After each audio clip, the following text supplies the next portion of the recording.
नमस्कार, हमारी इस खास पेशकश में आपका स्वागत है। आपके साथ मैं हूं सुमित चौधरी। तेरा क्या होगा इकबाल की 24वीं कड़ी में हम आ पहुंचे हैं। रेत खनन माफिया हाजी इकबाल के काले कारनामे से सुदर्शन न्यूज की मुहिम से आप तो वाकिफ हो ही चुके हैं, क्योंकि इस चालाक और धूर्त की कारस्तानी के चलते सहारनपुर से गुजरने वाली यमुना की तबाही हो चुकी है। नियमों को ताक पर रखकर लोकल यूनिवर्सिटी का मालिक बन बैठा है इकबाल बाला ने पर्यावरण को कितनी बुरी क्षति पहुंचाई है, इससे सुप्रीम कोर्ट और एनजीटी भी नाराज हैं। इकबाल बाला के खिलाफ सुदर्शन की मुहिम के 24वें पड़ाव पर एक बार फिर हम आपको याद दिलाना चाहते हैं कि अपनी कारस्तानियों के खिलाफ रोज नए नए खुलासों से झल्लाकर इस सफेदपोश षड्यंत्रकारी ने सुदर्शन न्यूज की आवाज बंद करने के लिए हमारी टीम पर ही हमला करवा दिया। लेकिन सुदर्शन न्यूज की आवाज बंद नहीं हो सकती, क्योंकि हमारे लिए राष्ट्र सर्वप्रथम है। सुदर्शन न्यूज की मुहिम पर हमें गर्व है, क्योंकि हमारे चलते हाजी इकबाल के काले कारनामों की जांच करने सीबीआई की टीम सहारनपुर में मौजूद है। आइए आपको दिखाते हैं एक रिपोर्ट, किस तरीके से हमने इस मुहिम के जरिए इसके काले कच्चे चिट्ठे को आपके सामने रखा है, जिसकी वजह से अब इस पर कार्रवाई शुरू हुई है और तमाम जांच एजेंसियां इसके गिरेबान तक पहुंचने वाली हैं।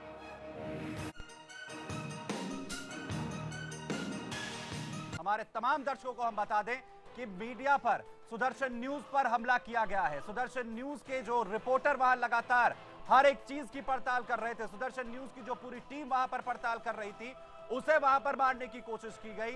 सुदर्शन न्यूज के संवाददाताओं और कैमरामैन पर सहारनपुर में सोमवार की रात जानलेवा हमला हुआ। ये हमला सहारनपुर के खनन माफिया इकबाल बाला के गुर्गों ने किया। हाजी इकबाल का जो ट्रैक रिकॉर्ड, जो हिस्ट्री है उनके पास है, पूरी मौजूद है। उन्होंने कैसे उनके खिलाफ बोलने वालों को उसने क्या हासिल किया, या तो उन्हें दबा दिया, या उनके खिलाफ मुकदमे कर दिए, या उनकी हत्या हो गई, या वो गायब हो गए। ये उनका तरीका रहा है। जो भी हमला किया गया है उसके लिए इनको पूरा जिम्मेदार ठहराया जा सकता है। इनके खिलाफ एफआईआर भी होगी और इनकी जेल और गिरफ्तारी भी करवाई जा सकती है अगर ये देश में मौजूद हो। अभी थोड़ी देर पहले जो है हमारी बात खुद जो वरिष्ठ पुलिस अधीक्षक है उनसे हुई है। उनका साफ तौर पे ये कहना है कि जो हमलावर हैं, अगर उनका कोई ऐसा निशान मिलता है या उनके बारे में कुछ पता चलता है, या कोई भी व्यक्ति अगर वो ट्रैक हो पाता है, कोई भी एक व्यक्ति, तो निश्चित तौर पे बाकी जो नाम है वो खुल के आएंगे। लेकिन एक बात तो साफ है, यहाँ किसी नाम को खुल के आने की जरूरत नहीं है। प्रशासन भी दबे जुबान ये एक्सेप्ट कर रहा है कि हमला इकबाल की तरफ से हुआ है, आज इकबाल के गुर्गों ने किया है। करीब 10 बजे हम देहरादून की तरफ निकल रहे थे। हमने यहाँ पे पूरी शूट कंप्लीट की थी और एक जगह है बादशाही बाग, वहाँ पर एक पीछे से बोलेरो थी व्हाइट कलर की, उसने हमसे पास मांगा, डीपर का यूज किया उसने, तो पहाड़ी एरिया था, हमने उसको आराम से पास दे दिया। जैसे ही हमने पास दिया, उसने गाड़ी को लेफ्ट साइड में दबाया हमारी तरफ, और हम लेफ्ट नहीं दबा सकते थे क्योंकि वहाँ पर पीछे खाई थी। जैसे ही हमने गाड़ी रोकी, वो उतरे, और कृष्णा जो है हमारे देहरादून के रिपोर्टर हैं, वो गाड़ी चला रहे थे। उन्होंने बिना कुछ सोचे, पहला उनका जो हमला था वो हॉकी से था, उन्होंने शीशा तोड़ा, कृष्णा को बाहर निकाला, पहले इसे मारा, उसके बाद उन्होंने मुझे बाहर उतारा और मुझे मारना शुरू किया। और उसके बाद हमारे और 2-3 लोग साथ में थे, हमारे वीडियो जर्नलिस्ट संजय थे, इनको भी उन्होंने मारा है। करीब 10 से 12 मिनट तक उन्होंने जो करना था किया। उसके बाद वो देहरादून की तरफ वापस भागे। फिर हमने 100 नंबर पे कॉल किया और तकरीबन 10 से 12 मिनट के अंदर पुलिस की टीम वहाँ पे आई। प्रशासन जो है वो सक्रिय हुआ है। हमें भरोसा है कि कार्रवाई होगी या नहीं होगी, सुदर्शन की मुहिम जारी रहेगी, ये हमारा वादा है, क्योंकि हम सच के साथ हैं। झूठ का पर्दाफाश करने के लिए हम पूरी तरह से तैयार हैं। हमलों से हम डरेंगे नहीं। जी प्रज्ञा जी। जी, ये है कि अब कार्रवाई तो बिल्कुल होनी चाहिए और नामजद एफआईआर होनी चाहिए इकबाल बाला के खिलाफ, क्योंकि जो मेन कॉन्स्पिरेटर है, जिसने मेन हमला करा है, जिसके खिलाफ ये मुहिम चल रही है, उसको तो पकड़ना ही पड़ेगा।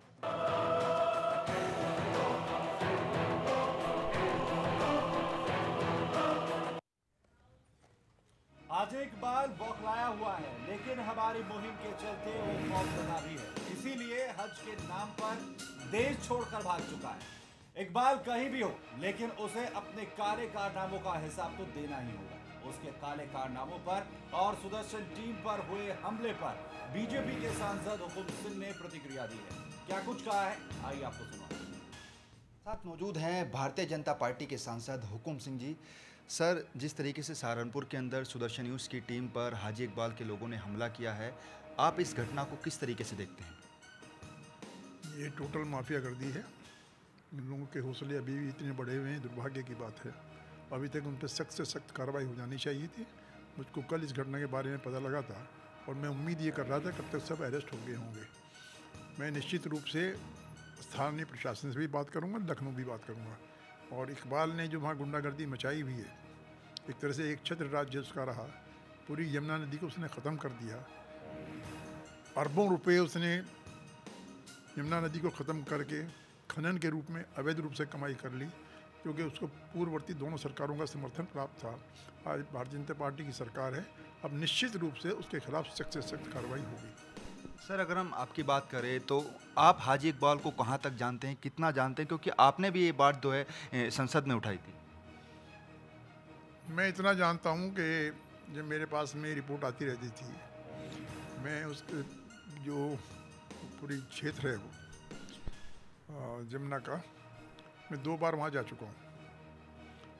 खुद आंखों से जा कर के देखा किस तरह से पत्थरों का वहाँ से रेत का खनन होकर के अवैध रूप से जा रहा है। आज यमुना की हालत ऐसी है कि मेरा पूरी कॉन्स्टिट्यूंसी लोकसभा यमुना के किनारे पर है। एक भी ड्रॉप पानी का यमुना में आज नहीं है, केवल उस अवैध खनन की वजह से।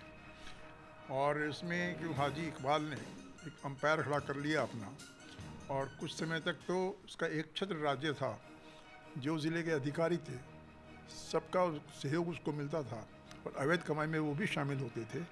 तो मुझे लगता है कि वो आदमी बहुत ही ख़तरनाक आदमी है और ख़तरनाक आदमी के खिलाफ सख्त से सख्त कार्रवाई होनी चाहिए। सर, एक और सवाल, जिस तरीके से एनजीटी ने भी पिछले साल 2016 में 250 करोड़ रुपए जो वसूलने का आदेश था हाजी इकबाल की कंपनियों से, वो दे दिया था। लेकिन अगर हम समाजवादी पार्टी की सरकार की बात करें, बसपा की सरकार की बात करें, तब भी आदेश दिया गया था, लेकिन अभी तक वो पैसे वसूले नहीं गए हैं। योगी सरकार आई है, लोगों को भी काफ़ी उम्मीदें हैं। अब लगता है कि वो जो 250 करोड़ रुपए एनजीटी ने आदेश दिया है वो वसूले जाएंगे। आप थोड़े दिन इंतज़ार कीजिए, वो 250 करोड़ भी वसूले जाएंगे और जो सख्त से सख्त कार्रवाई हाजी इकबाल के खिलाफ होनी चाहिए वो कार्रवाई भी होकर के रहेगी। सर, 32 घंटे से ज़्यादा का वक्त हो गया है, एफआईआर भी हम लोगों की तरफ से की गई है, लेकिन अभी तक किसी भी एक शख्स की गिरफ्तारी नहीं हुई है। क्या मानते हैं कि क्या कुछ वहाँ पर पुलिस का रवैया है वो किस तरीके का चल रहा है? दरअसल वहाँ पर क्योंकि ऑलरेडी डिस्टर्ब्ड है, ये एक इंसिडेंट है। जितना ध्यान जाना चाहिए था उतना ध्यान इसकी तरफ नहीं गया, और मैं इस बात को मानता हूँ कि पुलिस को सर्वोच्च प्राथमिकता के आधार पर कार्रवाई करनी चाहिए। आज समय मिलेगा, हम निश्चित रूप से बात करेंगे। सर, हमारा चैनल लगातार पिछले 24 दिन से 24 पार्ट हम लगातार चला चुके हैं। हर एक पहलू जो है हमने निकाल कर जो है हाजी इकबाल की सारी सच्चाई देश के सामने रखी है। दर्शक भी अब जानना चाह रहे हैं कि आखिर कार्रवाई जो थी समाजवादी पार्टी या फिर बसपा की सरकार जो थी, वहाँ पर हाजी इकबाल को शह मिला हुआ था। ये बात भी लोगों ने काफ़ी सुने, सूत्र भी हमारे बता रहे हैं। आप मानते हैं कि जो शह दूसरी सरकारों में हाजी इकबाल को मिला था, वो उसका जो पर्दाफाश है वो शायद इस सरकार में होगा? बिल्कुल होगा, पर्दाफाश तो हुआ है, कार्रवाई करने की बात है। किसको पता नहीं कि अवैध खनन वहाँ पर हुआ, किसको पता नहीं कि सरकारी धन की चोरी हुई, इसको पता नहीं कि जो रॉयल्टी का पैसा जमा होना चाहिए रॉयल्टी का पैसा जमा नहीं हुआ, इसको पता नहीं कि वहाँ के स्थानीय प्रशासन के अधिकारी अपना पोस्टिंग केवल इसलिए करा देते हैं कि वहाँ अवैध खनन की कमाई में शरीक हो सकें। अब सारी बातें सरकार के सामने हैं और मुझे विश्वास है और मैं भी उसमें भागीदार रहूँगा कि सख्त से सख्त कार्रवाई होनी चाहिए। सर, अगर हम आपकी बात करें तो आप खुद उस इलाके से सांसद हैं, उस इलाके को अच्छी भली भांति जानते हैं। क्या वहाँ के लोग जो हैं उन्होंने कभी आवाज़ नहीं उठाई? क्या वहाँ के लोगों को आखिर इस खनन माफिया से कितनी परेशानी वहाँ पर झेलनी पड़ती है? नहीं, वहाँ के लोगों ने आवाज़ उठाई। 2 मीटिंग वहाँ के लोगों ने कई हज़ार व्यक्ति लोग इकट्ठे हुए, हमको बुलाया, लेकिन मेरे सामने के प्रमाण ये हैं कि जब वो ज्ञापन देने वहाँ गए जिलाधिकारी के पास में, तो जिलाधिकारी जो रिएक्शन था, जो भी प्रतिक्रिया थी, वो रेलिश नहीं कर रहा था इस बात को कि उसकी शिकायत हो। उससे लगा निश्चित रूप से कि वो शामिल था और हमने उसकी शिकायत भी की और 1 हफ्ते के अंदर उसको हटाया भी गया वहाँ से। बिल्कुल, ये थे हुकुम सिंह जी, जिन्होंने साफ तौर पर कहा कि अब हाजी इकबाल का जो है पूरी तरीके से पर्दा साफ हो गया है। जो पिछली सरकारों में उसको शह मिलती आई थी वो योगी सरकार में नहीं मिलेगी और योगी सरकार जो है कड़े से कड़ा एक्शन जो है वो हाजी इकबाल पर करेगी। और जिस तरह से सुदर्शन न्यूज़ की टीम पर जानलेवा हमला सहारनपुर में हुआ है, उस पर कड़े से कड़ा एक्शन देखने को मिलेगा, क्योंकि हम हाजी इकबाल के घर के अंदर तक गए। हालांकि उसके लड़के ने ये तक कह दिया कि हज पर जो है उनके पिताजी गए हुए हैं, लेकिन हज का महज एक बहाना है। हज के बहाने के नाम पर जो है हाजी इकबाल देश से बाहर चला गया। अब देखना होगा कि आने वाले समय में अब हाजी इकबाल पर कितनी कड़ी कार्रवाई योगी सरकार करती है। कैमरा पर्सन राहुल के साथ नमित त्यागी, सुदर्शन न्यूज, दिल्ली। तो अब जिस तरीके से हाजी इकबाल की तरफ से कायराना हरकत को अंजाम दिया गया, सुदर्शन न्यूज की टीम पर हमला किया गया, इसकी चारों तरफ निंदा हो रही है। खुद प्रशासन का कहना है कि सख्त से सख्त कार्रवाई इस शख्स पर इस घटना के बाद की जाएगी और लगातार जहां एक तरफ जांच एजेंसियां इसके तमाम काले कारनामों को लेकर जांच कर रही हैं और इसी से घबराकर हाजी इकबाल, सुदर्शन न्यूज की मुहिम से घबराकर हाजी इकबाल देश छोड़कर भाग चुका है। लेकिन हमारी मुहिम रुकने वाली नहीं है।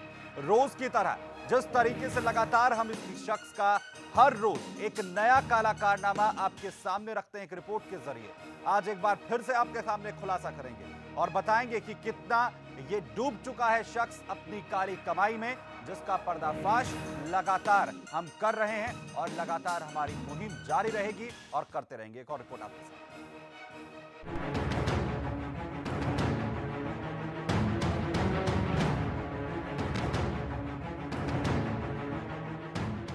सुदर्शन न्यूज के खबर का असर पड़ने लगा है। अवैध खनन की जांच के लिए सहारनपुर में डेरा डाले सीबीआई टीम ने खनन माफियाओं और प्रशासन के अधिकारियों और कर्मचारियों की नींदें उड़ा दी। सीबीआई टीम का सरकारी विभागों का ताबड़तोड़ दौरा और उनका अफसरों और कर्मचारियों से तीखे सवाल, इससे पूरे महकमे में अफरा तफरी मच गई। पुराने फाइलों को खंगाला जा रहा है और अवैध खनन के सैकड़ों मामलों पर अफसरों की जवाबदेही को लेकर सवाल खड़े हो गए हैं। खबर है कि बीते 5 सालों में तत्कालीन 3 जिलाधिकारियों को सीबीआई ने रडार पर ले लिया है। सूत्रों के मुताबिक सीबीआई की टीम का नेतृत्व एसएसपी इनके पाठक कर रहे हैं। सीबीआई ने करीब दर्जन भर स्टोन क्रशर के मालिकों से भी पूछताछ की है। टीम ने खनन विभाग के अधिकारी पीके सिंह से सीधे सवाल किया है कि क्या वजह है कि अवैध खनन के खिलाफ वसूली चालन यानी आरसी तक जारी नहीं किया जा सका है, जबकि बीते सालों में सैकड़ों अवैध खनन के मामले सामने आए। इसकी वजह से एक करीब 1000 करोड़ रुपए के राजस्व का नुकसान सरकार को हुआ है। जानकारी के मुताबिक खनन कर्मचारियों ने सीबीआई को जानकारी दी। खनन माफियाओं पर कार्रवाई नहीं करने का आदेश सीधे लखनऊ से जिलाधिकारी के पास आता था, जिसकी वजह से फाइल रोक दी जाती थी। इसीलिए सीबीआई ने खनन अधिकारी से कहा कि 2 दिनों के भीतर इस बात की पूरी जानकारी दे कि किस किस जिलाधिकारी के कार्यकाल में कितने फाइलों पर कार्रवाई नहीं हुई। इसी के मद्देनजर सीबीआई ने सहारनपुर के डीएम रहे अजय कुमार सिंह, संध्या तिवारी और इंद्रवीर यादव के बारे में जानकारी मांगी है। इसके साथ ही खनन घोटाला मामले में निलंबित खनन अधिकारी अभय रंजन को भी तलब कर लिया गया है। यानी सीबीआई पूरे एक्शन में है और अवैध खनन माफिया और उनका गठजोड़ मुश्किलों में। आपको बता दें कि अवैध खनन के 435 मामलों में जिलाधिकारी ने 900 करोड़ रुपए का जुर्माना पहले ही ठोक रखा है। Bureau report, Sudarshan news.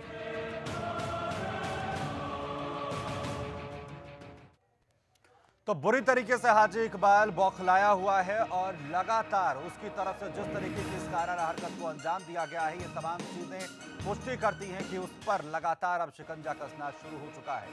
बता दें कि इकबाल बाला के खिलाफ बहुत पहले ही संसद में अपनी बात रख चुके हैं सांसद हुकुम सिंह। उन्होंने हाजी इकबाल के खिलाफ संसद में क्या कुछ वक्तव्य दिया था, जरा आप भी सुनिए।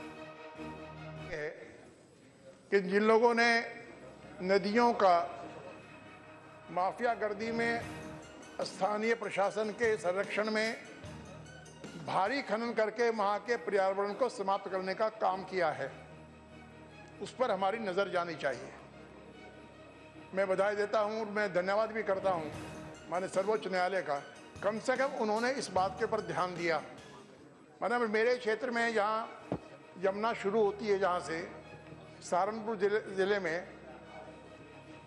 नकुट तहसील है, सरसावा का क्षेत्र पड़ता है, एक माफिया इतना सक्षम है कि लखनऊ में किसी भी पार्टी की सरकार आए भाजपा को छोड़ करके, 2 दल हैं वहाँ पर, क्षेत्रीय दल, कभी उनकी सरकार आई कभी उनकी सरकार आई, उस माफिया में इतनी क्षमता थी कि सरकार किसी की हो उसका काम पड़ता ही था, कम नहीं होता था। और अब स्थिति यह आई है जो सुप्रीम कोर्ट में मामला गया है कि 10,000 करोड़ रुपए की संपत्ति केवल उसने यमुना को बर्बाद करके कमा ली। मान्यवर, इतने कोई 3,000 एकड़ में तो उसने एक विश्वविद्यालय बना लिया और कभी 8वीं पास नहीं की। 3,000 एकड़। कभी उसने, मेरे ख्याल में 4th क्लास की भी सर्टिफिकेट उसके पास में नहीं है और खुद उसका वाइस चांसलर है, खुद वाइस चांसलर विश्वविद्यालय का। अब जब उसमें विषय गया माने सर्वोच्च न्यायालय में, तो सर्वोच्च न्यायालय ने खुद नोटिस दिया उस 10,000 करोड़ की अवैध कमाई के संबंध में। मैंने भी प्रयास किया वहाँ का एक प्रतिनिधि होने के नाते, पूरे अभिलेख डॉक्यूमेंट्स मैंने इकट्ठे किए और इकट्ठे करने के बाद में जहाँ मुझको भेजना चाहिए पर्यावरण में मैं भेजा भी, लेकिन वहाँ शायद वो मामला विचाराधीन अभी है। अभी और प्रभावी कार्रवाई करने की इसमें आवश्यकता है। अगर ऐसे लोग के खिलाफ कार्रवाई नहीं होगी तो हमारा संशोधन भी, हमारा एक्ट भी कम से कम एक वर्ग को कंट्रोल नहीं कर पाएगा, और वो वर्ग ऐसा है जो हमारी नदियों को बर्बाद करने में लगा है। तो मार्च 2016 में ये वक्तव्य संसद में सांसद हुकुम सिंह की तरफ से दिया गया था, जिसमें उन्हें वो तमाम चीजें जो लगातार इस मुहिम के जरिए हम आपके सामने रखते रहे हैं उसका जिक्र उन्होंने संसद में किया था। उन्होंने बताया था कि कैसे एक शख्स पार्टियों की तरफ से दी जा रही शय की वजह से इतना बड़ा काला कारनामा करने वाला सौदागर बन चुका है, लेकिन उसके बावजूद भी सरकारों की तरफ से उसे शय दिया जाना लगातार जारी है और उस पर कार्रवाई नहीं हो रही है। और यही बात लगातार अपनी मुहिम के जरिए सुदर्शन न्यूज ने अपने तमाम दर्शकों के सामने रखी कि कैसे प्रशासनिक अधिकारियों और पूर्ववर्ती सरकारों की शय के साथ मिलकर इस शख्स ने पूरी तरीके से पर्यावरण का दोहन किया, पूरे इलाके को बर्बादी के कगार पर पहुंचा दिया, पूरी यमुना को इसने खोद दिया और पूरी तरीके से खनन का माफिया वहां पर बन बैठा। और जब सुदर्शन न्यूज ने इसके खिलाफ अपनी मुहिम चलाई तो इसने सुदर्शन न्यूज का मुंह बंद करने के लिए उनकी टीम पर, यानी हमारी टीम पर, हमारे रिपोर्टर्स पर हमला करवा दिया और खुद देश छोड़कर हज के नाम पर फरार हो चुका है। वहीं इकबाल बाला के खिलाफ सुदर्शन की टीम पर हुए हमले के बाद बीजेपी के वरिष्ठ नेता सहित यूपी के डिप्टी सीएम और मंत्री अपना बयान दे चुके हैं, लेकिन अब भी सुदर्शन न्यूज की टीम पर हमला करने वालों को गिरफ्तार नहीं किया गया है। माफिया ना इकबाल बाला, हमारी टीम लगातार उस पर मुहिम चला रही थी, तो उसने कल हमारे वहाँ के जो रिपोर्टर थे 1 महीने से लगातार कर रहे थे, उन पे हमला किया गया है सर, रात करीबन 11 बजे। सर किस तरीके से देखते हैं, क्योंकि एक बड़ा मामला लगातार हम 19 पार्ट इस पर चला चुके हैं। नहीं, बहुत अच्छा आपने किया है, आपके प्रयास की सराहना करता हूँ, और अगर उन्होंने इस प्रकार से किया है तो उसकी शिकायत करवाइए, कानून के हिसाब से उनके खिलाफ कार्रवाई करें। सर कल देर रात ही मामला हुआ है, लेकिन अभी तक पुलिस की तरफ से क्या कुछ कार्रवाई हो पाई, क्योंकि लगातार ये इस कोई शिकायत पहुंची अगर पुलिस के पास और कार्रवाई ना किया होगा तो निश्चित तौर से मैं पूछूंगा भी कार्रवाई हो, इसका प्रयास करते हैं। कह सकते हैं कि सरकार की तरफ से इकबाल बाला पर एक कड़क, सरकार माफियाओं के खिलाफ, चाहे जमीन का माफिया हो, चाहे खनन का माफिया हो, चाहे नकल का माफिया हो, चाहे शराब का माफिया हो, हम माफियाओं के खिलाफ सरकार चला रहे हैं। तो बिल्कुल केशव प्रसाद मौर्य ने साफ किया कि इकबाल बाला जैसे कितने भी जो मुजरिम हैं, जो खनन माफिया, उनके खिलाफ कड़े से कड़ा एक्शन जो है वो सरकार लेगी। और जो कल ये रात मामला हुआ है सुदर्शन न्यूज़ के रिपोर्टरों पर, सुदर्शन न्यूज़ की टीम पर जो इकबाल बाला के लोगों ने हमला किया है, उस पर भी लगातार जो है सरकार जो है कड़ा एक्शन लेगी। कैमरा पर्सन चंदन के साथ नमित त्यागी, सुदर्शन न्यूज़, दिल्ली। तो यहाँ पर लगातार जो है हर ओर से आश्वासन यहाँ पर मिल रहा है, जिसमें सरकार में बैठे मंत्रियों का और खुद उप मुख्यमंत्री केशव प्रसाद मौर्य का कहना है कि सख्त से सख्त कार्रवाई इस माफिया के खिलाफ की जाएगी। वहीं चेतन चौहान मंत्री की तरफ से क्या कुछ कहा गया, गंभीर मसला है, और चाहे वो जो भी लोग हों जिन्होंने ज़मीनों पे कब्जा किया है, जिन्होंने सरकारी खनन हो, माफिया हो, सरकारी कोई भी प्रॉपर्टी है जिसके ऊपर किया है वो हटना चाहिए। जिन लोगों ने मिसयूज़ किया है, खनन माफिया हो, ज़मीन माफिया हो, वन माफिया हो, उनके खिलाफ सख्त कार्रवाई हो रही है, होगी। मुझे पूरा विश्वास है कि जो जिला प्रशासन है सहारनपुर का, वो कठोर से कठोर कार्रवाई करेगी और करना चाहिए। ऐसे जो लोग हैं उनको पकड़े और ऐसे लोग जो हैं बाहर नहीं रहने चाहिए। इनकी जितनी प्रॉपर्टियां हैं इन्होंने बनाई है, जो भी प्रॉपर्टी बनाई है इन्होंने, वो सब कॉन्फिस्केट होनी चाहिए, उस पर कब्जा होना चाहिए, सरकार के अधीन आनी चाहिए, सब सरकार ने उसके ऊपर कब्जा करना चाहिए। तो यहाँ पर खेल खत्म होगा हाजी इकबाल का। कार्रवाई जल्द से जल्द हाजी इकबाल के खिलाफ की जाएगी। लेकिन सुदर्शन न्यूज की टीम पर जिस तरीके से हमला किया गया है उसके बाद से लगातार आश्वासन जरूर दिया जा रहा है और साथ ही साथ कहा जा रहा है कि कार्रवाई यहाँ पर होगी, लेकिन अभी तक भी जो वो गुर्गे हाजी इकबाल के जिन्होंने इस कायराना हरकत को अंजाम दिया वो अभी तक फरार चल रहे हैं। मेरे सहयोगी गौरव मेरे साथ यहां पर मौजूद है और साथ ही साथ हमारे रिपोर्टर राकेश पंडित भी, जिन्होंने ग्राउंड जीरो पर जाकर इस पूरे मामले की पड़ताल की, वो भी हमारे साथ यहां पर हैं। सबसे पहले राकेश, आपके पास आना चाहूंगा। कई चीजें हैं जिनकी पड़ताल होनी है, जिनका पड़ताल आपने की, लेकिन हम उस रात के बारे में जानना चाहते हैं। उस रात क्या हुआ, क्योंकि जिस दौरान हमने प्रोग्राम किया उसके बाद आप वहां से गए, तो किस दौरान जो है यह पूरा हमला किया गया? देखिए सुमित, उस दिन का जो प्रकरण है वो सीबीआई की टीम उस दिन वहाँ पे पहुंची थी और हम लोग पूरे दिन अपनी टीम के साथ, जिसमें 5 लोग थे हमारी टीम में, हम पूरे दिन सीबीआई के को सर्च, हम सीबीआई के पीछे लगे रहे कि सीबीआई जहाँ पे भी हमें मिले हम उनसे बात कर सकें या हम उनके विजुअल्स बना सकें। तो हमें ये सूचनाएं मिलती रहें कि कभी सीबीआई उस स्टोन क्रशर पे जाएगी या उस एरिया में जाएगी, तो हम लगातार विजिट करते रहे। इसके बाद शाम को जो हमारा डेली रूटीन होता था, कभी भी हम सहारनपुर में स्टे नहीं करते थे, क्योंकि सहारनपुर का जो हम मामला चला रहे हैं, ऐसे में कई ऐसे लोगों की राय थी कि आप सहारनपुर में रात में स्टे ना किया करें, तो हम अक्सर देहरादून चले जाते थे या फिर हम हरिद्वार चले जाते थे। तो उस दिन भी हमारा यही रूटीन था। हम रात के तकरीबन 9 से 9:30 बजे के करीब में हम वहाँ से निकले हैं। हमने एक ढाबे पे चाय पी। चाय पीने के बाद जैसे ही हम बादशाही बाग का जो एरिया पड़ता है वहाँ से पहाड़ियाँ शुरू होती हैं, उन पहाड़ियों पे जैसे ही हम चढ़े हैं, पीछे से एक वाइट कलर की बोलेरो कार थी जिसने हमें डीपर का इस्तेमाल किया पास लेने के लिए। तो हमने कृष्णा जो है हमारे देहरादून की जो रिपोर्टर हैं वो इस वक्त ड्राइव कर रहे थे, हमने कृष्णा से कहा कि अगर ये डीपर दे रहे हैं तो इनको पास दो, इनको आगे निकलने दो, हम आराम से अपनी गति पे चल रहे हैं। जैसे ही हमने पास दिया है सुमित, हमारे लेफ्ट साइड में खाई थी, जो बोलेरो जो ड्राइवर था उसने हमें लेफ्ट साइड में दबाना शुरू किया और हमारी मजबूरी थी कि हम लेफ्ट नहीं आ सकते, क्योंकि अगर हम लेफ्ट जाते तो हम सीधे खाई में हमारी गाड़ी जाती।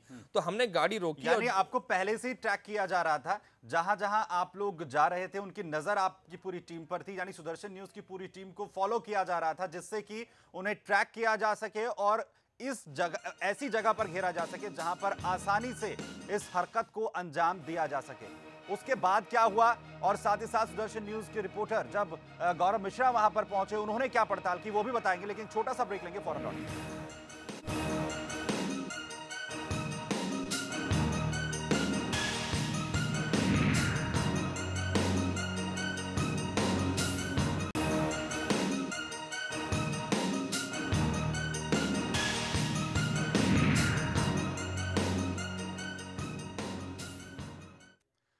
तो हर चीज प्री प्लान की गई थी, सुदर्शन न्यूज की टीम को ट्रैक किया गया और उसके बाद जो है मौका देखकर उस पर हमला किया गया और धमकी दी गई कि अगर लगातार जो मुहिम सुदर्शन न्यूज हाजी इकबाल को लेकर चला रहा है, अगर वो नहीं रुकी और सहारनपुर छोड़कर सुदर्शन न्यूज की टीम नहीं गई तो उसे जान से मार दिया जाएगा। लेकिन सुदर्शन न्यूज की मुहिम लगातार जारी है और ज्यादा जोश के साथ हम लगातार आगे बढ़ेंगे उन तमाम खुलासों के साथ, उन तमाम काले कारनामों के साथ जो कुछ इस हाजी इकबाल ने किए हैं, उनका खुलासा लगातार हमारी टीम करती रहेगी। हमारे दोनों इन्वेस्टिगेटिव रिपोर्टर गौरव और साथ ही साथ राकेश हमारे साथ मौजूद हैं।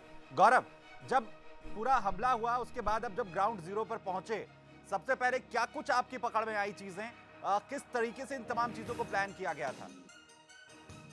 इस तरीके से देर रात कॉल आती है कि इस तरीके से टीम के ऊपर अटैक होता है। अमूमन हम लोग रूटीन पे ऑफिस रहते हैं, तो जब ये जानकारी हुई मैं वहाँ पे पहुँचा। घटना स्थल को अगर देखा जाए एक तरीके से तो वो बिल्कुल सुनसान वाली जगह थी और जिस जगह पे राकेश और पूरी टीम को ट्रैक किया गया, इससे साफ लग रहा था कि इनको सुबह से कोई जो है वॉच कर रहा था, क्योंकि सीबीआई की टीम पूरे दिन लगातार इन्वेस्टिगेट कर रही थी।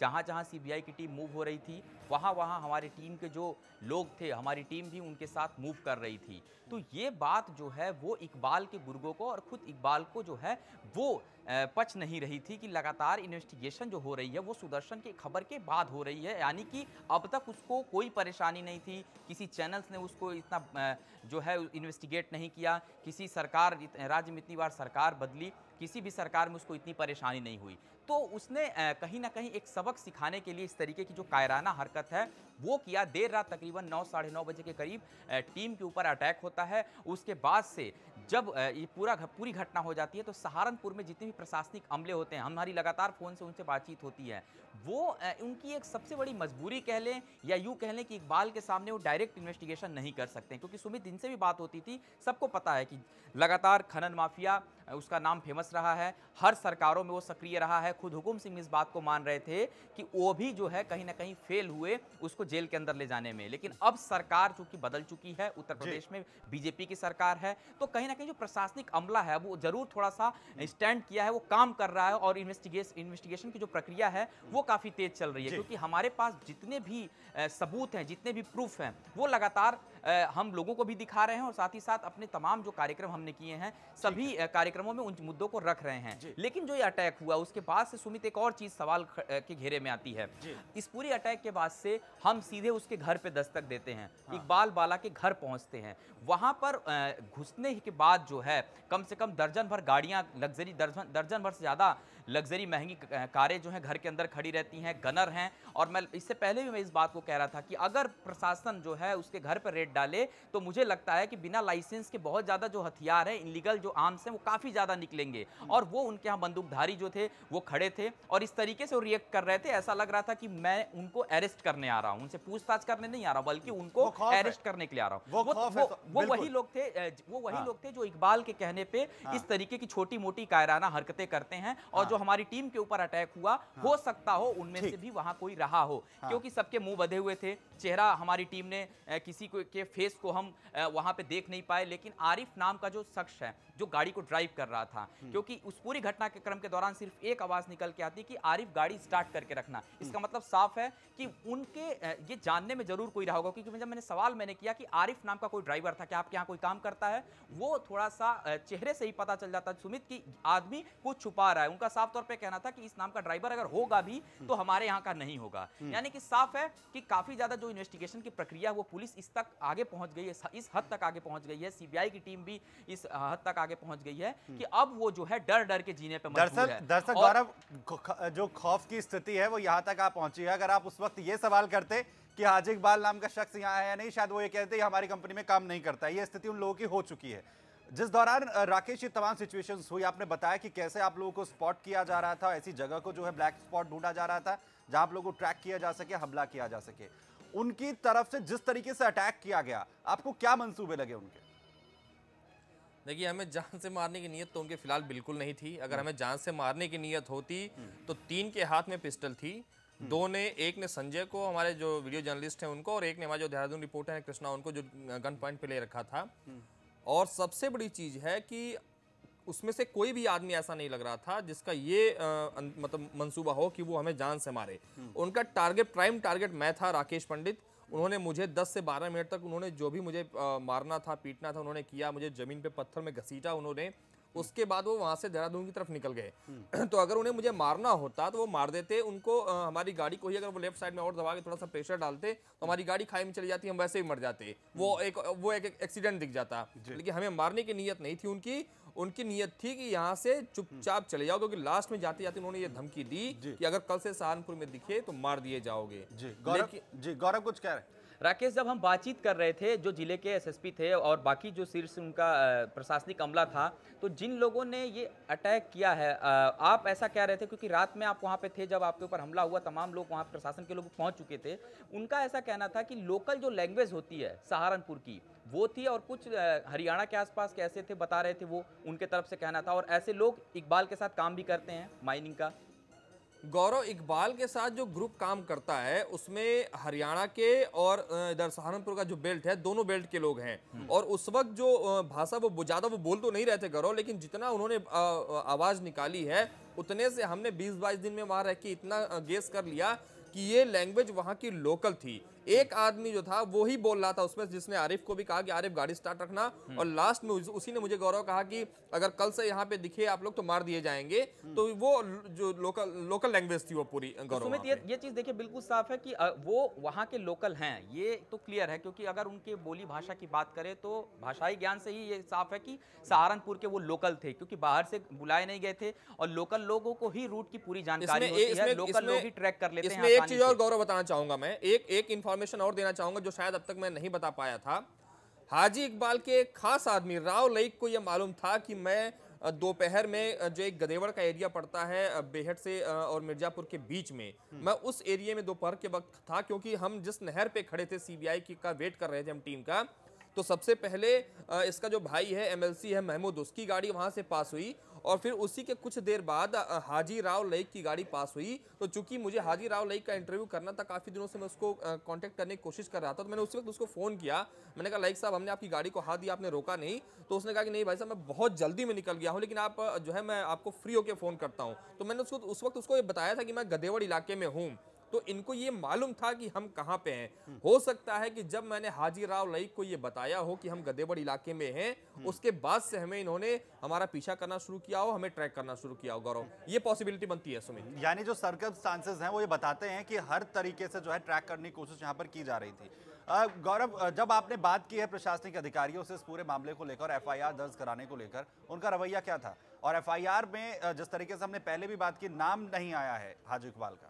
देखिए सुमित, उनके काम करने का जो तरीका था, हम उस पर सवाल नहीं खड़ा करेंगे, क्योंकि जो अधिकारी हैं, जहां भी जिस थाने में हम जा रहे थे और जैसे ही हम बताते थे कि इस तरीके की घटना हुई है, उनको इस बात की जानकारी रहती थी और प्रॉपरली वो यही कहते थे कि आप क्या चाहते हैं। यानी कि सीधे तौर पे प्रशासन एक्शन लेना चाहता है, लेकिन जो उनको लोकल प्रूफ चाहिए हाजी इकबाल के खिलाफ, वो उनको अगर मिलता है, क्योंकि अभी तक प्रशासन ने किसी को अभी तक अरेस्ट नहीं किया है, ना ही कहीं दबिश दी है इस तरीके से। लेकिन जो उनके तरफ से इन्वेस्टिगेशन अभी किया जा रहा है, क्योंकि आज दोपहर में भी मेरी बातचीत हुई, उनका ये कहना है कि अगर कोई लोकल व्यक्ति मिलता है और एक व्यक्ति भी कोई मिलता है, तो निश्चित तौर पे जो केस की प्रक्रिया है, जांच की प्रक्रिया है, वो आगे बढ़ाएंगे। हालांकि कोई प्रूफ नहीं है, क्योंकि उस जगह पे ऐसी कोई चीज़ भी नहीं मिली हमले के बाद से कि हम उसके बिहाफ पे कह सकें कि ये आदमी हो सकते हैं, क्योंकि उनके चेहरे ढके हुए थे और सिर्फ एक नाम को लेकर के जो बात आ रही है, वो जो नाम है, अगर उस नाम को लेकर के देखें तो निश्चित तौर पे कई ऐसे ड्राइवर्स हैं जो उस जगह पे काम करते हैं।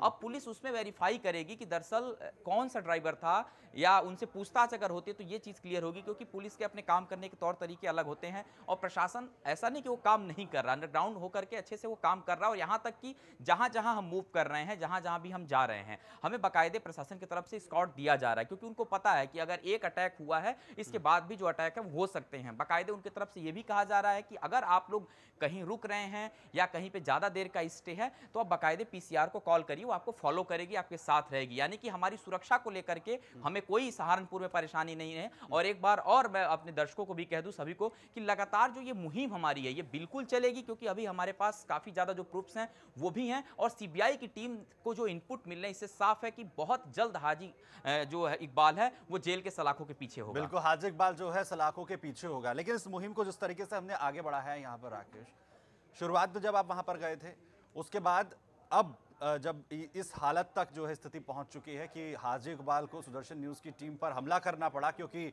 वो बौखलाहट में है और चाहता है कि लगातार ये खुलासे ना हो, क्या स्थितियां बदलती हुई आपको नजर आई? क्योंकि जिस तरीके के हमने वहां हालात देखे हैं, लोगों के रिस्पॉन्स देखे हैं, जो लोग जो हमारे साथ लगातार जुड़े इस कार्यक्रम में, उनका कहना था कि कोई जबान तक नहीं खोल सकता है शख्स के खिलाफ। देखिए सुमित, हाजी इकबाल के खिलाफ इससे भी पहले कुछ मीडिया हाउसेस ने आवाज़ उठाई थी, लेकिन फिर वो कुछ कारण रहे होंगे या खबरें उनकी पूर्ण हो गई होंगी, तो उन्होंने उस मामले को दबाया। लेकिन हमने इस मामले को जब उठाने के बाद लगातार कड़ी दर कड़ी, श्रृंखला दर श्रृंखला ही हम चलाते रहे। हाजी इकबाल को यही लगा होगा कि एक एपिसोड, 2 एपिसोड चला के ये शांत हो जाएंगे या चले जाएंगे, लेकिन हमने लगातार बैक टू बैक एपिसोड चलाने शुरू किया और हमारे हर एपिसोड के बाद कुछ न कुछ एक्शन लिया जाने लगा। कहीं जिला प्रशासन जाग गया, तो कहीं वहाँ के गांव वाले जाग गए, तो कहीं CBI ने रेड मारनी शुरू कर दी, तो कहीं ED ने तलब करना शुरू कर दिया। तमाम तरह की चीज़ें जो है सामने आने लगी। आखिरकार में ये हाजी इकबाल ने एक तरह से आप ये कह लें कि मानसिक हमला किया है, मानसिक तौर पर इसने हमारे ऊपर, कि ये डर के भाग जाएंगे। लेकिन उसको यही नहीं पता है कि सुदर्शन न्यूज़ चैनल अगर डरना होता तो इससे पहले न जाने कितने ऐसे कार्यक्रम हमारे प्रधान संपादक महोदय के द्वारा भी ऐसे हुए हैं, जिसमें तमाम धमकियां मिली हैं, तमाम तरह के उसमें लोग फ़ोन करते हैं, जो है थ्रेट्स देते हैं। लेकिन हमें डरना नहीं है। और यहाँ हाजी इकबाल ने अगर ये हमला कराया है तो बहुत बड़ी गलती कर दी है। मैंने नामजद FIR इसलिए भी नहीं कराई कि ये तय करना पुलिस का काम है, इन्वेस्टिगेशन करना कि हमला किसने करवाया। मुझे सिर्फ इतना बताना था जो हमारे साथ हुआ था।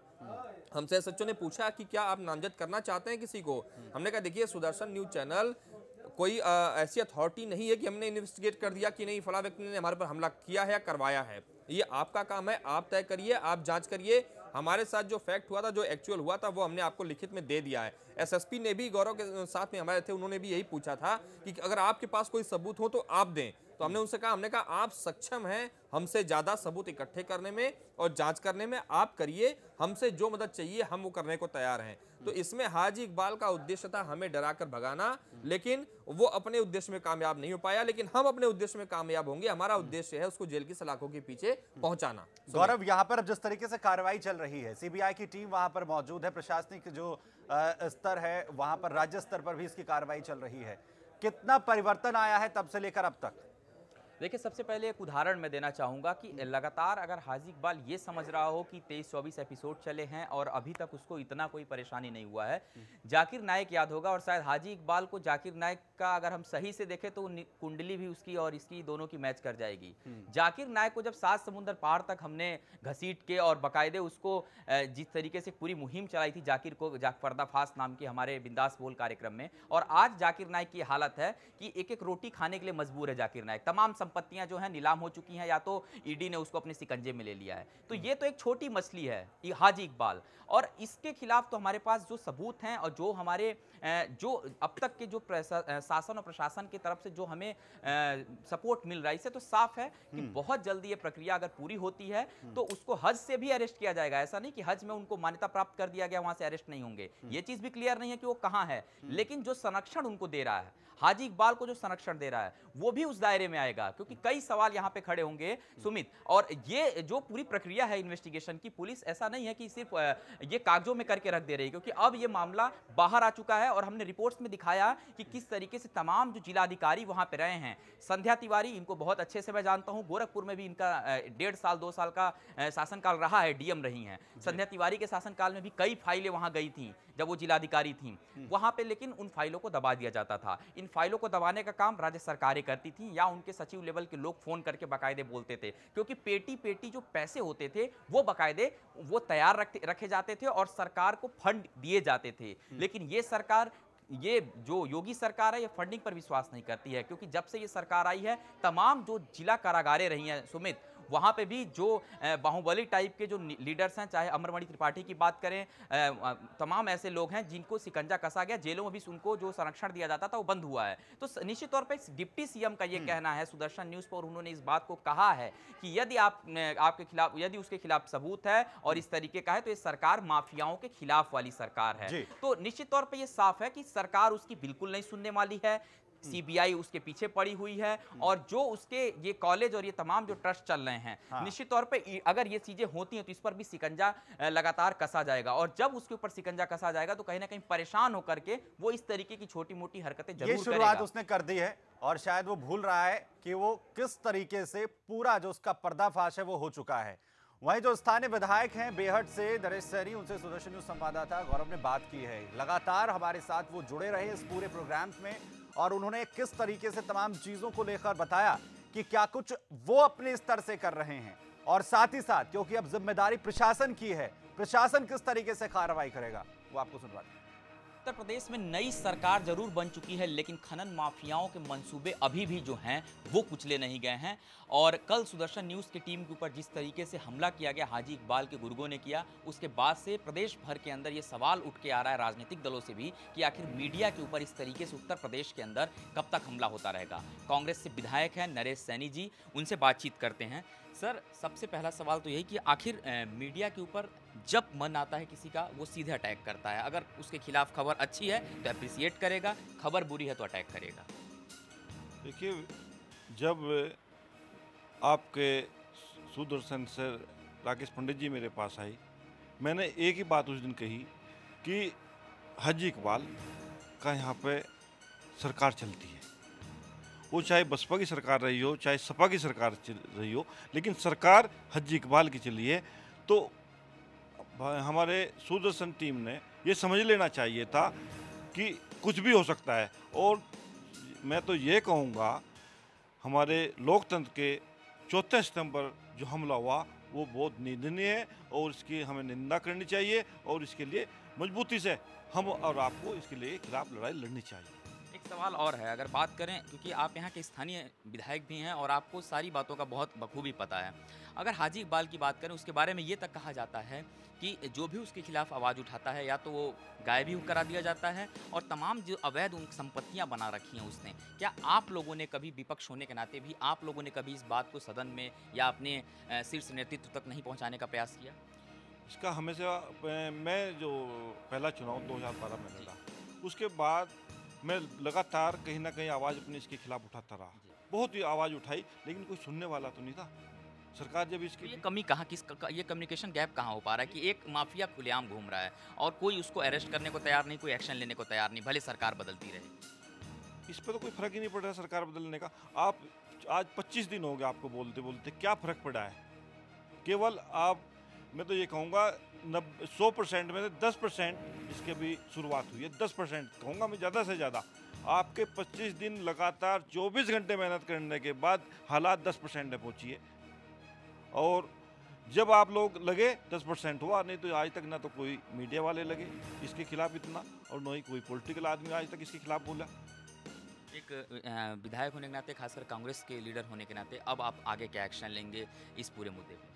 और लगातार मैं विधानसभा में बोलता रहूँगा जब तक इस पर कार्रवाई नहीं होती। बिल्कुल, तो यहाँ पे सीधे तौर पे जो सवाल यही है कि जो ये पूरा मामला है, ये इसकी गूंज जब तक उत्तर प्रदेश के शासन के कानों तक नहीं पहुँचेगी, प्रशासन तक नहीं पहुँचेगी, तब तक हाजी इकबाल जैसे लोग लगातार बाहर अपनी माफियागिरी चलाते रहेंगे। कैमरामैन संजय के साथ गौरव मिश्रा, सुदर्शन न्यूज, सहारनपुर।